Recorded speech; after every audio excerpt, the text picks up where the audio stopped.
What's cracking, you guys? Ham Solo 5 here with you. Want to talk about a little bit of Halo since we got some news today? Let's get it.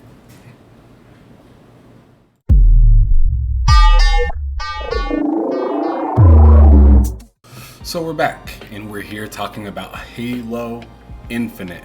It is launching December 8th, game made by 343. Super duper excited for that game.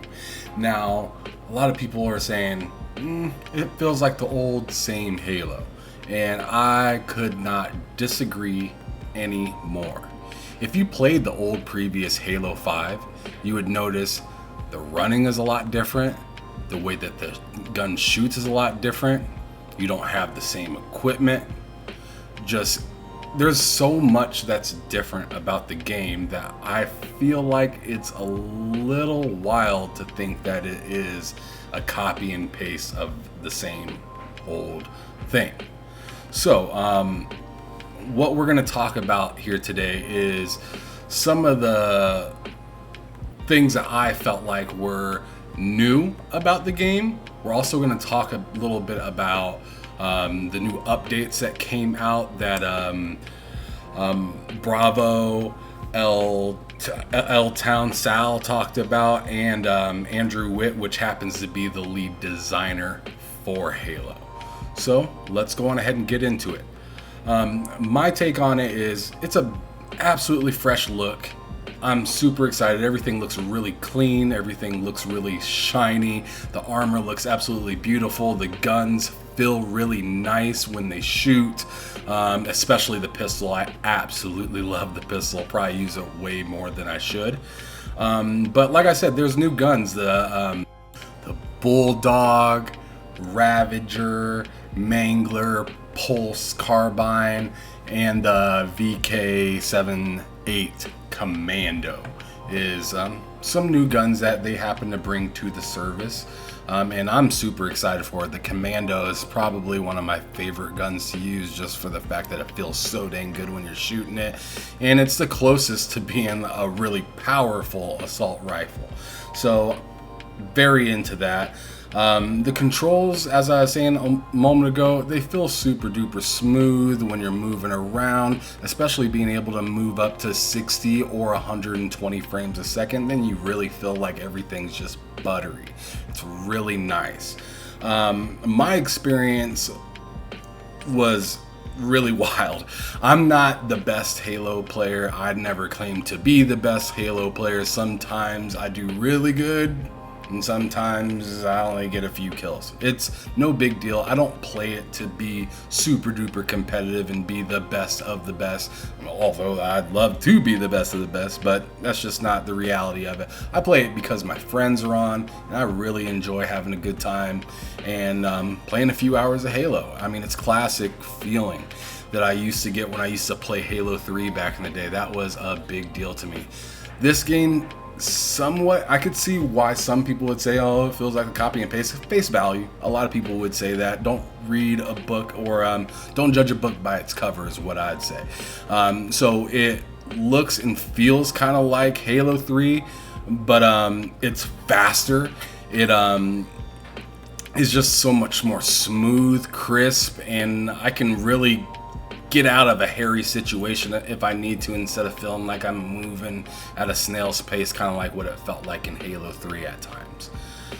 Some stuff that I would like to see, I would definitely like to see Action Sack come back. I would also like to see Halo try to implement some sort of points to be given to the person that's driving the flag carrier. I personally am a big time driver when it comes to Halo. That is what I like to do, especially if we're playing capture the flag. I am the person that's taking you over there to go pick up the flag and bringing you back fairly safely most of the time. But that's what I like to do. But I noticed after the game, none of my points reflect on it. It almost looks like I haven't done anything at all throughout the game.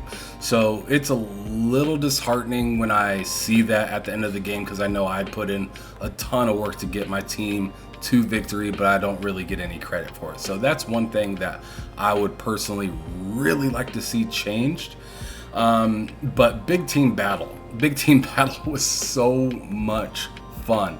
I had up to 6 people in my own squad. That's half of our team playing, and just being able to navigate with everybody, talk over, Xbox Network or Live or whatever you want to call it, was just really cool to be able to engage with that many people at once. We're all in the same game and we're all working for the same cause. So that was absolutely incredible to me. Moving on to what I've seen today. As I said, I listened to Bravo, El Town Sal, and Andrew Witz, which happens to be the lead designer for it. Now, they talked about the competitive side of Halo quite a bit, and they referenced that there will be battle rifle starts with the game. There's not going to be any grenade ticks, which means when you throw a grenade, you may have hit them, you may not have, you may not have hit them. You won't know unless you continue to fight and get in there and go shoot them and whatnot. You almost have to expose yourself to know if you got the grenade to hit them or not. There's also no secondary weapon, so you have to get out there and go look for something unless you're just willing to just absolutely rely on the weapon that you're holding, which is just usually not ideal. You want to have some sort of backup in case you get low on ammo so you can switch guns and keep blasting. Another cool thing about that is there's no motion tracker at all, so people will not be able to constantly see where you are. I believe they had that before, but I'm not exactly sure. Like I said, I'm not the biggest Halo fanatic, and I definitely didn't play a whole lot of competitive, but I thought that was pretty neat, and it made me kind of enticed to go play it, because that's one thing that bothers me is when I'm moving around, everybody sees where I'm at, and it just kind of takes the element of surprise away. So I really do like that quite a bit. They've been working on spawns as well to make it just more fair, so the team that's supposed to win is gonna win, and that is a quote from Andrew Witz. He specifically said that because that is one of the issues that I had when I was playing it last time, is it felt like I was spawning right on top of the enemies and I just get blasted down. Now, if the enemy goes to your spawn and starts spawn killing you, I feel like that's a totally different thing, but it was kind of unfair, I think, to be spawning in places where I don't even have any time to get to my team. I'm already being lit up right when I spawn. So I'm happy to hear that they're working on that. The new zone, the new zones that they have, where it's the total control game mode. You're trying to get each of the zones so you can get more and more points.